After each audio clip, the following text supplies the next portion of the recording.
Hello दोस्तों, नमस्कार। स्वागत है आपका अपने इस प्यारे से माइंड ओपन यूट्यूब चैनल में और इस रीजनिंग की एक नई क्लास में। तो चलिए स्टार्ट करते हैं। पहला क्वेश्चन है जो मैं क्वेश्चन करवाने जा रहा हूँ आप लोगों को।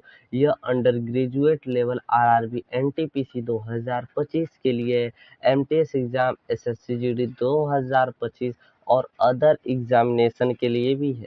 तो वीडियो अंत तक जरूर देखिएगा। अगर पसंद आया आपको तो लाइक सब्सक्राइब करना ना भूलिएगा। तो चलिए स्टार्ट करते हैं पहला क्वेश्चन। और देखिए आपके सामने पहला क्वेश्चन रहा। क्या दिया गया है? पासे का क्वेश्चन दिया गया है, समझिएगा।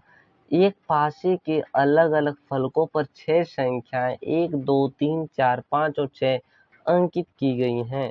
इस पासे की 3 अलग अलग स्थितियां फिगर 1-3 नीचे दर्शाई गई हैं। 4 दर्शाने वाले फलक के विपरीत फलक पर अंकित संख्या।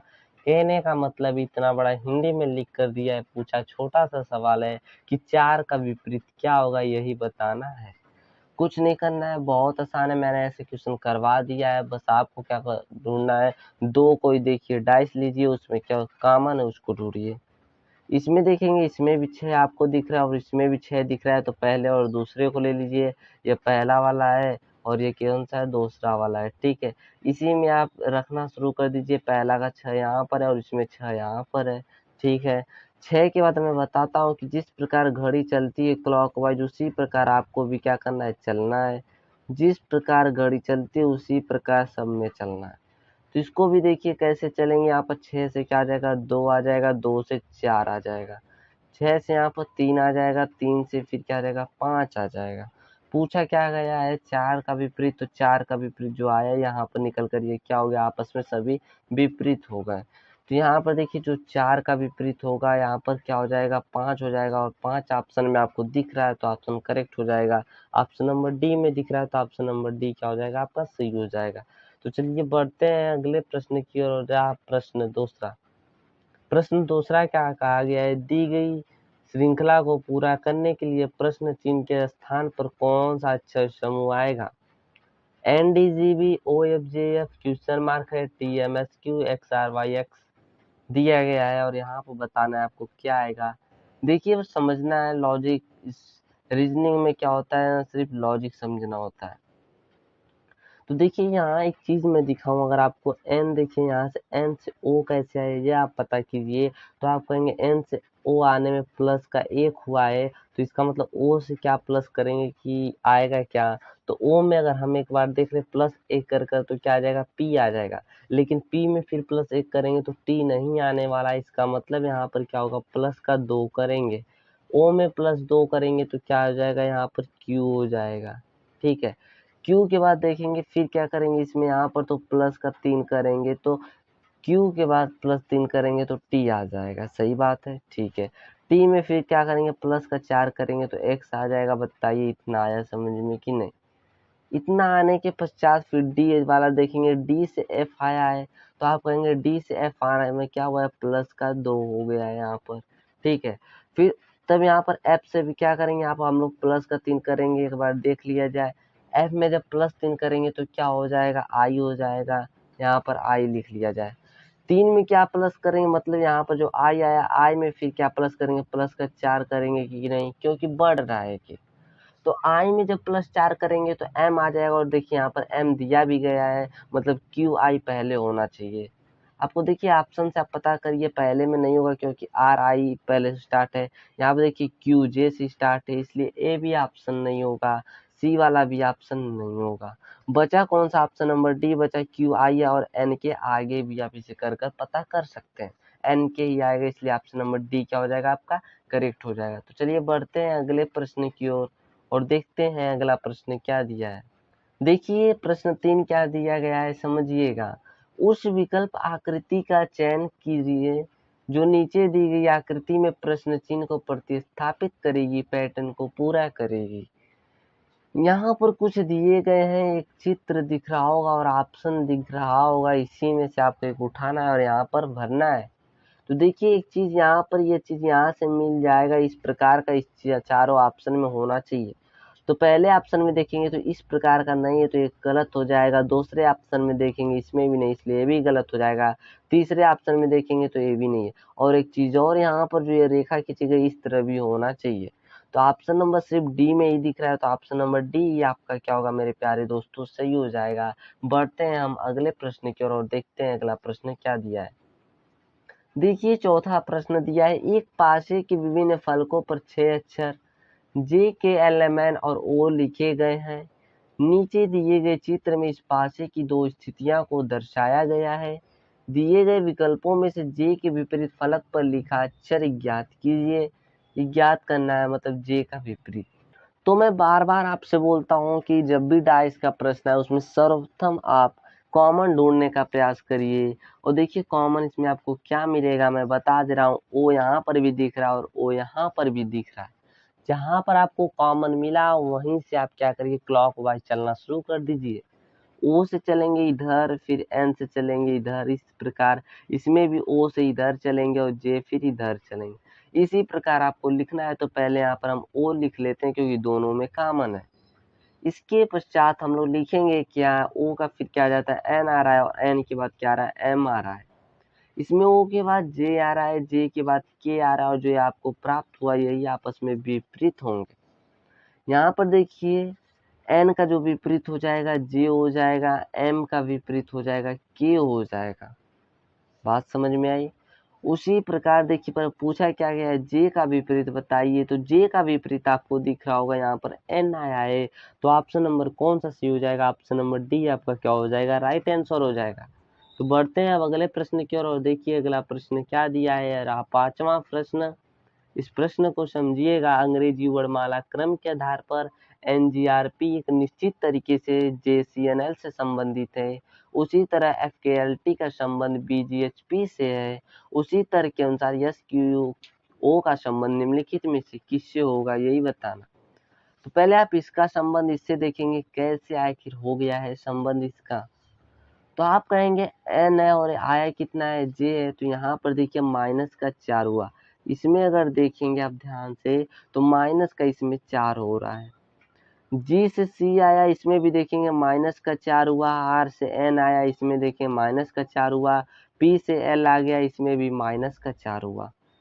यहाँ देखिए एफ से बी आ जा रहा है, इसमें भी माइनस का 4 ही हो रहा है। उसी तरह के से जी आया -4 हुआ, एल से एच आया -4 हुआ, टी से पी आया -4 हुआ। उसी प्रकार ठीक जिस प्रकार ऊपर वाला संबंध हुआ उसी तरह जो पूछा गया उसको भी करेंगे। तो एस में जब माइनस आप 4 करेंगे तो क्या आपको प्राप्त हो जाएगा, ओ मिल जाएगा। क्यू में जब हम -4 करेंगे तो आपको क्या प्राप्त हो जाएगा, तो मिलेगा आपको एम मिलेगा।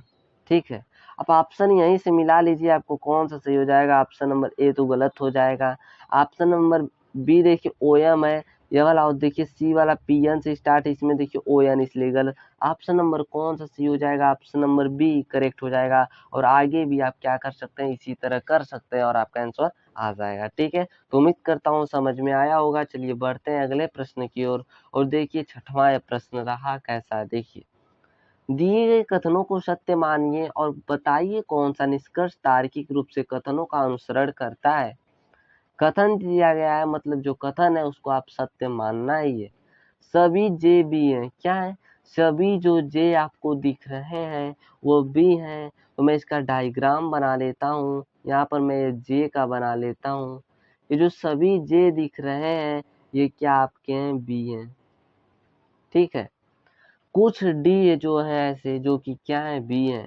तो मैं कुछ डी को क्या बना लेता हूँ, बी बना लेता हूँ। देखिए कुछ डी हैं ऐसे जो कि बी भी हैं, कुछ डी बी हैं। ठीक है, निष्कर्ष दिया गया है। देखिए निष्कर्ष यहाँ पर क्या है समझिए, कुछ डी जे नहीं है। देखिए यहाँ पर जो कुछ डी यहाँ पर ये दिख रहे हैं ये जे नहीं है। बिल्कुल पहला वाला कथन निष्कर्ष मतलब सही है। दूसरा निष्कर्ष देखिए कुछ बी जे नहीं है, कुछ बी देखिए यहाँ पर जे नहीं है, लेकिन देखिए यहाँ पर तो ये है ही है। तो इसलिए सेकेंड वाला निष्कर्ष क्या हो जाता है, आपका गलत हो जाता है और निष्कर्ष फर्स्ट सही है। तो ऑप्शन नंबर कौन सा सही हो जाएगा, डी आपका क्या हो जाएगा, सही हो जाएगा। केवल निष्कर्ष फर्स्ट अनुसरण करता है। आसान था। तो चलिए बढ़ते हैं अगले प्रश्न की ओर। देखिए अगला प्रश्न क्या है। यदि ए का अर्थ प्लस है, बी का अर्थ गुना, सी का अर्थ माइनस और डी का अर्थ भाग, निम्नलिखित समीकरण में क्वेश्चन के स्थान पर क्या आएगा, यही बताना है। बहुत आसान ऐसे क्वेश्चन होते हैं, जब भी दिया जाए और जो जिसका मान दिया जाए उसको आप नोटअप कर लीजिए, आराम से आपका आ जाएगा। 80 है यहाँ पर, सी का मान क्या दिया है, माइनस है, फिर 4 है। बी का मान क्या दिया गया है, तो देखेंगे कि गुना दिया है, फिर 5 दिया है। ए का मान प्लस दिया गया है, फिर 20 है। और बोर्डमास का तरीका तो आपको छोटे से बचपन से आप जानते होंगे। पहले गुना करते हैं, फिर जोड़ करते हैं, फिर भाग करते हैं। सॉरी, अगर भाग रहता है तो पहले भाग करते हैं, फिर गुना, फिर जोड़, फिर घटाओ। ठीक है, तो इसको कैसे करेंगे, पहले गुना करेंगे तो यहाँ पर 80 हो जाएगा और माइनस 4 25 20 हो जाएगा, प्लस का 20 हो जाएगा। इधर देखिए 20 से 20 खत्म हो गया, बचा कितना 80। तो 80 ऑप्शन नंबर बी में दिख रहा है, तो ऑप्शन नंबर बी क्या हो जाएगा, आपका करेक्ट हो जाएगा। चलिए बढ़ते हैं अगले प्रश्न की ओर। और देखिए रहा 8वां प्रश्न। देखिए कैसे इसको करेंगे सॉल्व। अक्षरों के उस संयोजन का चयन कीजिए जिसे दी गई श्रृंखला के रिक्त स्थानों को क्रमिक रूप से रखने पर श्रृंखला पूरी हो जाएगी। ज्यादा कुछ करना नहीं है, इसमें आपको देखना है। तो देखिए एक चीज यहाँ पर मैं बता देता हूँ। देखिए यहाँ पर इसको कई तरीके होते हैं लगाने का, लेकिन मैं अपना तरीका बताऊंगा आप लोग को। बहुत आसान है, पहले आप देख लीजिए इधर उधर की कोई मिलजुल रहा है क्या। तो कहेंगे देखिए यहाँ पर बी डी क्यू दिख रहा है आपको, तो इसका मतलब यहाँ पर क्या हो जाएगा, क्यू पुटअप किया जाएगा। ठीक है, इतना बात समझ में आई कि नहीं। आप बताइए, यहाँ पर टी दिख रहा है और उसके बाद पी दिख रहा है, तो यहाँ पर टी के बाद पी हो जाएगा कि नहीं। पी के बाद देखिए आर है, इसका मतलब यहाँ पर आर हो जाएगा। और देखिए यहाँ से इसको डिवाइड कर दीजिए। फिर देखिए यहाँ पर जो बचा है उसको भरिए। इतना मतलब सब में ऐसे होना चाहिए, यहाँ पर सब में होना चाहिए, जहाँ जहाँ टी उसको वहाँ से डिवाइड कर दीजिए। ठीक है, तो इसको भी एक बार भर लेते हैं हम लोग। देखिए टी है, उसके बाद क्या आ जाएगा, यहाँ पर पी आ जाएगा, पी के बाद आर आ जाएगा, आर के बाद बी आ जाएगा, बी के बाद डी आ जाएगा। फिर क्यू आया, फिर यहाँ से डिवाइड कर दीजिए। ठीक है, यहाँ से आपने डिवाइड किया, इसको यहाँ से इरेज कर लेते हैं, फिर यहाँ भरते हैं। यहाँ पे देखिए यहाँ से हो गया। फिर टी आपको दिखा, देखिए फिर टी से क्या होगा, यहाँ पर पी हो जाएगा, पी से आर हुआ, आर से बी हुआ, बी से क्या हो जाएगा, डी हो जाएगा। और फिर क्यू आया, तो फिर यहाँ से डिवाइड कर लीजिए। यहाँ टी हो जाएगा, पी हो जाएगा, आर हो जाएगा, बी हो जाएगा, डी हो जाएगा और क्यू हो जाएगा। ठीक है, टी आया, फिर यहाँ से डिवाइड कर लीजिए। टी है तो टी के बाद फिर क्या होगा, पी आ जाएगा और क्या आ जाएगा, आर आ जाएगा। इस तरह आपका भरा जाएगा। और कौन सा ऑप्शन राइट हो जाएगा, इसको पहले हम लोग लिख लेते हैं कुछ अलग तरीके से। यहाँ पर आर आएगा पहले, फिर क्यू आएगा, फिर पी आएगा, फिर बी आएगा, फिर डी आएगा, फिर पी आएगा, फिर डी आएगा, फिर टी आएगा, फिर डी आएगा, फिर क्यू आएगा। इस प्रकार का ऑप्शन आप ढूंढ लीजिए इसमें कौन सा है। तो देखेंगे पहला ऑप्शन नहीं होगा, और देखेंगे अगर हम लोग तो डी वाला भी नहीं होगा। इन्हीं दोनों ऑप्शन में देखिए आर है, क्यू है, पी है, बी है, लेकिन यहाँ पर पी है इसलिए बी वाला भी नहीं होगा। ऑप्शन नंबर सी हो जाएगा। ऑप्शन नंबर सी क्या हो जाएगा, आपका करेक्ट हो जाएगा। बढ़ते हैं अगले प्रश्न की ओर। देखिए अगला प्रश्न ये रहा, इसको कैसे करेंगे यहाँ पर समझिए। निम्नलिखित में से कौन सी संख्या दी गई श्रृंखला में प्रश्न चिन्ह का स्थान लेगी। 16 है, 36 है, 64 है। क्वेश्चन मार्क दोनों जगह 196, 256, 324 है बहुत आसान। देखिए कैसे करेंगे। यहाँ पर इसको पढ़ने से आपको तुरंत एक दिमाग में बना होगा कि ये देखिए वर्ग दिया गया है किसी न किसी का। यहाँ पर देखिए जो 16 आपको दिख रहा है ये 4 का वर्ग दिख रहा होगा, और जो 36 दिख रहा है ये 6 का वर्ग दिख रहा होगा, जो 64 दिख रहा है ये 8 का वर्ग दिख रहा होगा। और अगर देखें अगर यहाँ पर तो 196 की बात करें तो ये आपको 14 का दिख रहा होगा, और ये जो 256 है 16 का दिख रहा है, और 324 18 का दिख रहा है। और देखिए इसमें दो दो प्लस होकर उसका स्क्वायर हो चुका है। तो उसी तरह हम लोग जो बचा है उसको भी कर देंगे। 8 में 10 2 प्लस करेंगे 10 हो जाएगा, और 10 का स्क्वायर कितना हो जाएगा यहाँ पर, तो 100 आ जाएगा। यहाँ पर फिर देखेंगे 10 का स्क्वायर हुआ यहाँ पर, फिर 10 में फिर 2 प्लस करेंगे तो 12 हो जाएगा, 12 का स्क्वायर करेंगे तो 144 हो जाएगा। और इस प्रकार का ऑप्शन आपको कहीं दिखेगा तो वही राइट हो जाएगा। ऑप्शन नंबर डी में दिख रहा है तो option number D right answer हो जाएगा। फिर देखिए उसके बाद 14 है, 12 के बाद 14, 14 के बाद 16, 16 के बाद 18। ठीक है, तो उम्मीद करता हूँ समझ में आया होगा। बढ़ते हैं अगले प्रश्न की ओर, और यह रहा आज का लास्ट प्रश्न। इसके बाद भी एक शायद प्रश्न दिया गया है टेस्ट क्वेश्चन की तरफ। ये देखिए, इस क्वेश्चन को मैं बता ही देता हूँ। देखिए यहाँ पर क्या दिया, एक निश्चित कोड भाषा में बुक को ZNMG लिखा जाता है और शॉप को QGMO लिखा जाता है, उसी भाषा में नोट्स को कैसे लिखा जाएगा। तो यहाँ पर ध्यान दीजिए, बहुत आसान क्वेश्चन है। बस आपको जो ABCD का नंबरिंग होता है वो सब याद होना चाहिए, तो मजा आएगा आपको लगाने में और आप क्रैक कर सकते हैं अपना एग्जाम। देखिए B से Z आया, यहाँ पर आप कहेंगे जब B से Z आता है तो माइनस का 2 हो रहा है। O से क्या आ जाएगा, N आया तो फिर यहाँ पर माइनस का 1 हुआ है। फिर O से M आया, फिर माइनस का 2 हुआ। K से J आया, फिर माइनस का 1 हुआ। उसी प्रकार इसमें देखिए S से Q आ गया, माइनस का 2 हुआ। H से G आया, माइनस का 1 हुआ। O से M हो गया, माइनस का 2 हो गया। फिर P से O आया, फिर माइनस का 1 हुआ। उसी प्रकार इसको भी हम लोग कर देंगे। N आया, N में क्या कर देंगे, माइनस का 2 कर देंगे तो क्या आ जाएगा आपका, तो आ जाएगा L। O में क्या कर देंगे, माइनस का 1 कर देंगे तो N आ जाएगा। T है, T में क्या कर देंगे, फिर हम लोग देखिए इसमें माइनस का 2 किए, फिर माइनस का 1 किए, फिर माइनस का 2 करेंगे तो T में माइनस का 2 करेंगे तो R आ जाएगा। इसी से आप क्वेश्चन का पता लगा सकते हैं आंसर। ऑप्शन नंबर ए तो गलत हो जाएगा, ऑप्शन नंबर सी भी गलत हो जाएगा, ऑप्शन नंबर डी भी गलत हो जाएगा, और आपका जो राइट आंसर हो जाएगा ऑप्शन नंबर बी, यही आपको करेक्ट होगा। देखिए क्योंकि LNR दिया है, LNR दिया और DQ आगे का पता भी कर सकते हैं, यही आएगा। ठीक है, तो उम्मीद करता हूँ समझ में आया होगा। आप देखिए यह रहा आपके लिए लास्ट प्रश्न और ये टेस्ट क्वेश्चन के तौर पर आपको दिया जा रहा है। इसका आंसर आप कमेंट बॉक्स में बताएंगे। और अगर वीडियो अच्छी लगी हो तो लाइक कर दीजिएगा।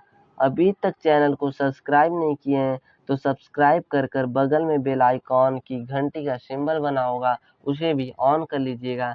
धन्यवाद, तब तक के लिए फिर मिलेंगे हम नेक्स्ट वीडियो में।